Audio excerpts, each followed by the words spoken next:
ಈ ವಿಡಿಯೋನಲ್ಲಿ ಡಿಗ್ರಿ ವಿದ್ಯಾರ್ಥಿಗಳಿಗೆ ಸ್ಕಾಲರ್ಶಿಪ್ಗೆ ಸಂಬಂಧಿಸಿದಂತೆ ಮಾಹಿತಿ ಒಳಗೊಂಡಿದೆ. ಸೊ ಎಲ್ಲರೂ ವಿಡಿಯೋ ಪೂರ್ತಿಯಾಗಿ ನೋಡಿಕೊಳ್ಳಿ, ಸರಿಯಾದ ಮಾಹಿತಿಯನ್ನು ಪಡೆದುಕೊಳ್ಳಿ. ವಿಷಯಕ್ಕೆ ಬರೋಣ.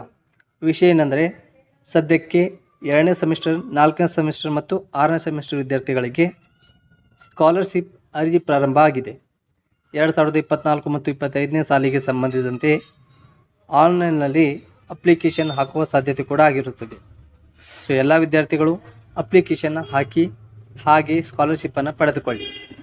ಇದಕ್ಕೆ ಡಾಕ್ಯುಮೆಂಟ್ಸ್ ನೋಡೋದಾದರೆ cash income, Aadhaar card, bank passbook, ಹಾಗೆ ಆಧಾರ್ ಕಾರ್ಡಿಗೆ ನಂಬರ್ ಲಿಂಕ್ ಆಗಿರುವಂಥ ಫೋನ್ ನಂಬರ್, ಇಷ್ಟು ನಿಮ್ಮ ಹತ್ರ ಡಾಕ್ಯುಮೆಂಟ್ಸ್ ಇರಬೇಕಾಗತ್ತೆ.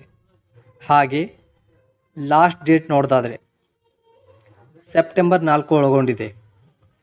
ಸೊ ಈ ವಿಡಿಯೋನಲ್ಲಿ ಇಷ್ಟು ಮಾಹಿತಿ ಒಳಗೊಂಡಿತ್ತು. ಸೊ ಎಲ್ಲ ವಿದ್ಯಾರ್ಥಿಗಳಿಗೆ ಈ ವಿಡಿಯೋ ಇಷ್ಟ ಆಗಿದೆ ನಾನು ಭಾವಿಸಿದ್ದೀನಿ. ಏನಾದರೂ ಡೌಟ್ ಇದ್ದರೆ ಕಮೆಂಟ್ನಲ್ಲಿ ತಿಳಿಸಿ.